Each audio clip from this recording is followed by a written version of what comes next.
So before I start the review, I gotta say join the Discord, because in the future I'm going to be doing like some episode watch parties and full-on discussions about the manga and the anime. So hopefully at a certain point, if the Discord gets big enough, we can actually do that. And it's pretty much the best way to communicate, because really on YouTube there's not really too much that I can do to keep in contact with everybody. But starting off the review, we immediately get Amado confirming this one special thing in the manga, which I'm not gonna say too much for spoiler reasons, but Amado is talking about this digitized data fragment. And if you remember the episode prior, it was Kakashi trying to track down Kashin Koji, and Kashin Koji has stolen some data fragment, right? About, I believe, Shinobi during the 4th grade ninja war, or somewhere around that time. But basically this fragment has data on a Shinobi. I think the anime pretty much just confirmed the new character that's going to be in the manga is going to be someone that we know. Not going to say too much besides that because I don't want to give spoilers, but that new character is definitely somebody that we know. We can pretty much narrow it down to who it's going to be now. Personally wanted the new character to be somebody who was a Boruto exclusive, but you know, I'm pretty much okay with any character at this point, as long as they do that character justice. I will probably make a video before the next chapter releases covering this new character in the manga, but that's all I gotta say about it for now. Now, Amado is finally defecting to the Leaf, and once he gets to the Leaf Village, he mentions a new generation of Ino Shigocho, which is kind of weird at first, because how does he know that they're Ino Shigocho?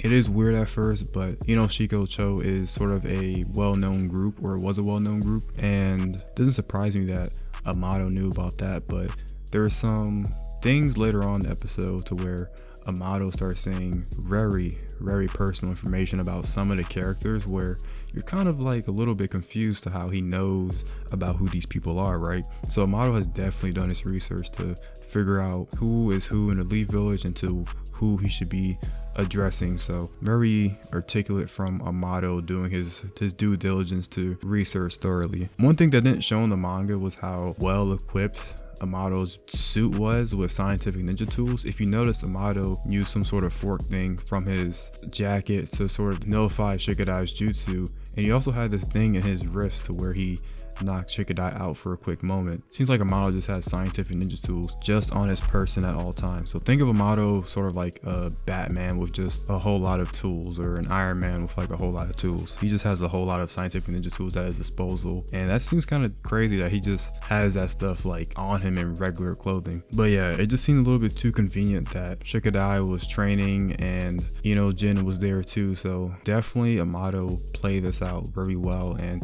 you can tell that this is all scripted and going according to Amado's plan. Now, there's some new information on Kawaki and how his prosthetic will actually slowly weaken his body, which we didn't actually get that information in the manga. Thinking it's that way because maybe his body is treating the prosthetic arm as a foreign invader and it's sort of damaging him that way. So I think it could be something along those lines, to where his body's just rejecting the arm or something like that. So Amado pretty much wants to defect to the Leaf Village, and in return he will grant them intel about Kara, the Ten Tails, the Shiki, all that good stuff. By doing so, he captures Shikadai, and this really pisses Shikamaru off. You can see Shikamaru kind of go off the rails a little bit. If you've read Shikamaru Shinden, I've read like half of it, but in that novel Shikamaru definitely gets heated at times as well. So this isn't the first time that Shikamaru has seemed to get, you know, a little hot-headed, but I mean, it's his son Shikadai, so it's not really that shocking to see him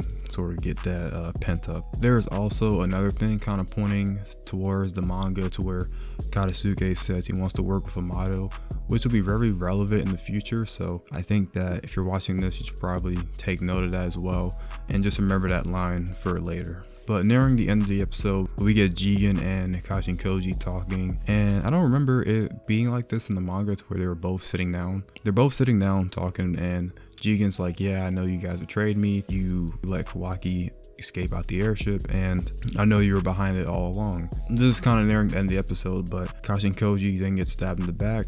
Turns out to be a shadow clone, and Kashin Koji then ends off the episode saying he was created to kill Jigen. So pretty much a really good episode. This episode confirmed a lot of things in the manga, so it seems like when the next manga chapter comes out, we'll actually get to see what this new thing is. But I do like how they made the interrogation scenes really intense too, and really just showed how serious the situation was, because it was Shigerai being held captive. But yeah, that's all I gotta say about it. Only reviewing the major anime episodes because they usually take up a lot of energy, so I'm gonna be reviewing these next couple of ones when they release, going into some pretty major fights. But yeah, anyways, hope you guys did enjoy. Make sure to like, comment, and subscribe, and join the Discord, and I'll see you guys later.